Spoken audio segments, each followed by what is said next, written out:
Hello and welcome to another episode of Business Owner Spotlight. I am Teresa Myrick with Action Coach Tampa Bay, and I am here today with business owner Keisha Long-Watson, the owner and operator of InSparkleMe.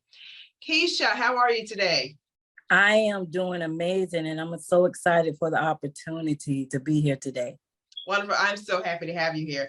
So listen, I'm going to let you just tell us about yourself and what you do. My name is Keisha Long-Watson again, and I am the owner of InSparkleMe LLC, and I create unique handcrafted custom design clothing and accessories featuring designs made with the application of rhinestones. Okay. How long have you been in business? I have been in business for about 6 years now. November will make 6 years. Okay. Tell me a little bit about your journey from the time you started to now. So I was working for a company in Tampa, Florida, and it was just something tugging at me. It was something else that I'm supposed to be doing. And also I was used to working for companies and moving up in the companies, but this particular company, there was nowhere to move up. Mm-hmm. So at that point, when I found out it was nowhere to move, I was praying and asking God to direct me on what I should be doing, because I always felt like it was something else I was supposed to be doing. Gotcha. So how did that lead you to doing what you do now? Like, how did you make that transition? Did someone suggest that you do this sort of thing, or did you see someone doing what you're doing now? So I have always had this entrepreneur bug. So I have actually opened up several businesses, but none of them were successful. I opened up a daycare. I opened up, I did a travel agency. I did several different businesses, transportation company, but it was not, they were not successful. Gotcha. And what is it about what you're doing now that made it different from those things? So the difference between those companies that I started and this one, I know for a fact that God gave me this vision, because I was praying and I asked God, I said, help me to find my vision, help me to find my purpose, because I knew working for that company, that was absolutely not my vision, not my purpose. It was just a pit stop. That's how I looked at it, looking at it now. Right. But I was actually, that day that I prayed and I was asking God to help me find my business, help me find a business, or help me to find my purpose. I actually was listening to something like a podcast, inspirational podcast, and it was saying that if you have a vision for your life, write it down. Yes. So that night, when I left from work, I went to local drugstore. I think it was Walgreens, and I bought a journal. And I came back the next day in my cubicle and I wrote in my journal that I wanted to start my own business in 2016. Mind you, not knowing what the business was going to be. I had no idea because I had so many failed businesses. I just was probably just frustrated and not knowing what I wanted to do. Right. So that was the difference between the business that I had then, the businesses that I started prior to this business. Okay, that is pretty interesting. And it's something we strongly believe in here at Action Coach. And I've always believed in it personally, is once you write it down, then it becomes real. When it's still in your head, it's just circling around, it's still a dream. But when you write it down, it becomes a goal, something achievable that you can attain. And your mind, because you've written it down, starts to look for those opportunities. So how did you get to the InSparkleMe opportunity? How did that come about? So the iPod, that the thing that I was listening to, the podcast listening to, they were saying to write it down. So like I said, I went and got my journal and I wrote down that I want to stay I wanted to start a business in 2016. I prayed over it and I pushed it over my cubicle. And after that, I didn't think anything else of it. I was just still going to work, just doing my daily work duties, everything. Right. So I kind of forgot about it. And maybe about 3 months later, my husband and I were getting ready to go to dinner with some friends. And I was like, I need to find me a sparkly shirt or something to go with some jeans and some heels. It is absolutely crazy how this business was birthed. When I tell you, I had no idea. You would not have told me 6 years ago that I would have a t-shirt business. I know I'm a person, people always come to me for resources. They're always calling me about, what about this, Keisha? What about this? I know you know this person. I know you know. And so I thought my business and my purpose was to help people with resources. Right. That's what I kind of had in the back of my mind, but it was something totally, God had something totally different. And it was crazy because they were opening up t-shirt stores on every corner in St. Pete at the time that I'm like, a t-shirt company? And that's what you want me to do? That's what you want me to do. But I just started the quest looking for a shirt for that night. I'm like, I don't have any. I love bling. I said, I don't have anything that's sparkly. And I went online, went to Amazon, went different places trying to see if I could find me a bling shirt. And there was none locally. So that is how the business was birthed. That is beautiful. So you found you couldn't find what you were looking for. So you created it. I love it. That's absolutely beautiful. So tell me about your business now. What is going on with you now? And before that, so all of us experienced a tumultuous last couple of years. How did your business survive that? What things did let me ask this question better. What changes have you had to make over the last couple of years? I have had to pivot because my business started in 2016. Can I go back and give you a little history? So after I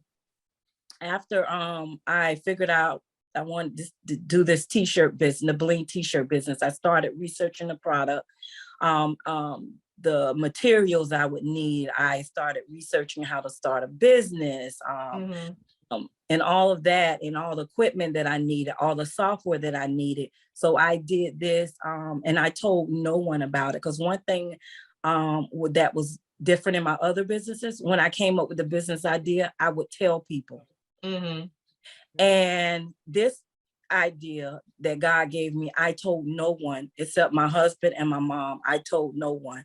And I was like working at night. When I got home, I was researching, I was getting all the prices, and I started taking money out of my check every week, putting aside, buying equipment and buying all the products I needed. And then after all of that, I started making shirts, but I still didn't tell anyone because I didn't know if someone would like this product. So sometimes I would be in the lunchroom and I would say, if someone was selling this, would you buy it? To random people for the company that I was working for. And they was like, yeah, who's selling it? And I said, so you did a little market research. So I created a little pamphlet with all my t-shirt designs, the prices and everything. And then I started passing it around in the company that I was working for. Before you know it, it was boom. Wow. Like, I know for a reason now, looking back, I had to go there in order to get this vision. For him to give me this vision, because one thing, I was running when I was at this company. It was like we had access to no internet. We couldn't even have our phones. They were very strict. That was another thing that I did not like about the company, because we were dealing with customers' information, and they had a lot of theft prior. Gotcha. So it was Gotcha. very strict. We couldn't have the internet. We could not have a garbage can at our desk. We could not Oh have a gosh. phone. And so I know for a fact that God sent me there because I had access to nothing. We had to put our phone in a phone cubby when we walked in the building. Wow. So you're saying that that kept you from, how was that useful in you starting your business? I think God just wanted me to sit down and be still. Ah, gotcha. So I was Gotcha. just going. So he said, okay, I got a trick for you. You don't want to sit down? Let me help you. So there for 8 hours, I had no access to nothing. So only thing we could do is listen to podcasts. We can have our headphones, and I had my iPod. But other than that, we had no access to anything. Okay, gotcha. So you were able to focus in on, other than your business, you didn't have the distractions that you normally would have. So the only thing you could do is listen to the podcast that you chose to listen to, things about building business and journaling and planning. So gotcha. Are those things that you use now? Absolutely. That's wonderful. Absolutely. Okay. So tell me where your business is now. So my business now, I have 2 locations, and I have my online store. So I'm at the St. Pete Pier, and also at the West Shore Plaza in Tampa. Awesome. Now that is built from you showing this to your the people at your job, and now it went from you doing this at home, right? Yes. And now you're in 2 retail locations. Yes. What did you have to change or pivot over the last 2 years? So when COVID,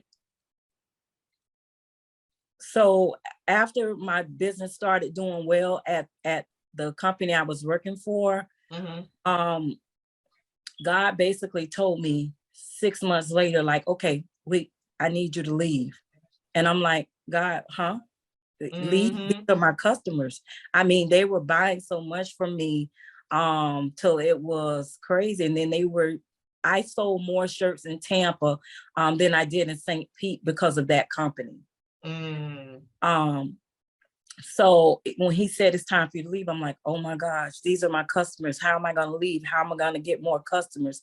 And he basically was like, okay, I need you to leave. I need you to trust me. Don't trust this company. And you don't put your trust in these people at this company. Yeah. I fought with it for a while. And when I tell you, when I was not listening to God, it was so hard for me. I was working 8 hours at my job, and then I was working probably 4 to 5 hours in my business at night. So sometimes I would not get to sleep till 3 or 4 o'clock in the morning. I had to be up at 5. Gotcha. So it was so hard for me when I was not listening to him and listening to what he was telling me to do.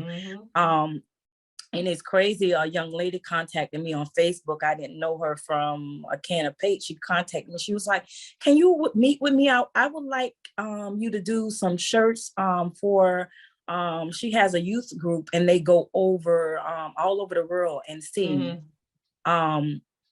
And she said, can you meet with me so I can give you some of my ideas and my vision and see what you think about what I'm trying to do? I said, absolutely. So I met with her at a Starbucks, and she was like, soon as we sat down, she was like, what are you afraid of? Ooh. And I just started crying because I already knew. She did not know anything about me. Right. And I was just battling with, should I leave? Should I leave? And she was like, I don't know what you're afraid of. He's never left you. She did not know anything about me. Oh gosh. And I just started crying, and we hugged, and I mean, and so how long did it take for you to leave after that? That next day I put in my 2 weeks notice. Oh my goodness. So And you took the leap of faith. oh yeah, that was Yeah. just her saying that to me. I know that was nobody but God. I Gotcha. know for a fact, because she knew nothing about me. Right. Nothing. Right. So I Awesome. knew. Okay. So I went in So, the next day and put in my 2 weeks mhm, notice. And I called my boss that morning when I was coming in. I was like, can I speak with you when I get in at to the job? He was like, yes. He said, just come and we'll go to the conference room. And I was like, okay. So when I went in there, I told him, I said, my time is up here. And he said, I know. That's what he said to me. But wow. I think I was a lie. I was because I, like I said, I loved my supervisor. I loved my Right. coworkers and everything. So I felt, I don't want to say obligated, but we had a huge project. And so I did not want to leave him at that time. We had 2 people on FMLA. So I did not want to leave him in a time like that. That was another reason why I did not leave when God instructed me. And the kicker is that they just called us in the office and out of the blue and said that they were going to give us raises. And God was like, I still need you to leave. Oh my goodness. So So you left, mhm, you built your business. And I know that you did a lot of hard work to build your business to where it is now that you have the 2 locations. So tell me, what has been your biggest challenge? What's been your biggest challenge in having your own business? the biggest challenge that I have had, well, right now, that I have had is hiring employees. It's Mhm. really hard right now to find employees right now. Right. And that's something I'm hearing often right now. And you know, there's so much that goes on before in your business before you actually get to the point of hiring. So it's about you creating the culture, knowing what you expect of folks. There's so much that goes into that. And Mhm, it can be really difficult. You have to be really defined about what type of person you want to bring into your company and what kind of atmosphere you want to cultivate. So yeah, absolutely. that can be extremely challenging. What is the biggest lesson you've learned? The biggest lessons is that I have to constantly evolve and learning my clientele, learning my customers, listening to my customers.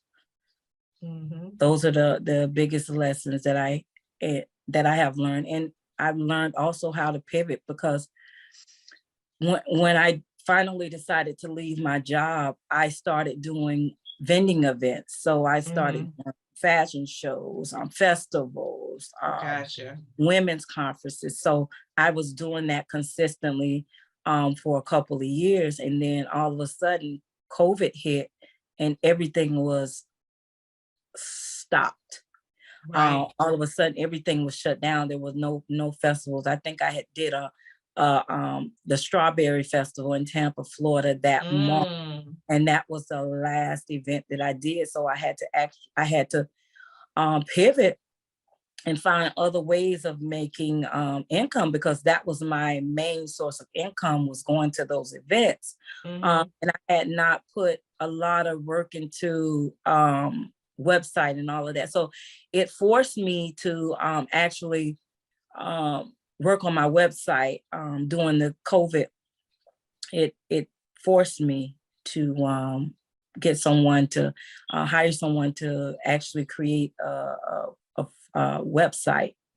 So So that I you can so that you can sell from there. correct. And that's something that you've maintained. Yes. Okay. So that's still a source of your income is doing that. Yes. Right. Okay.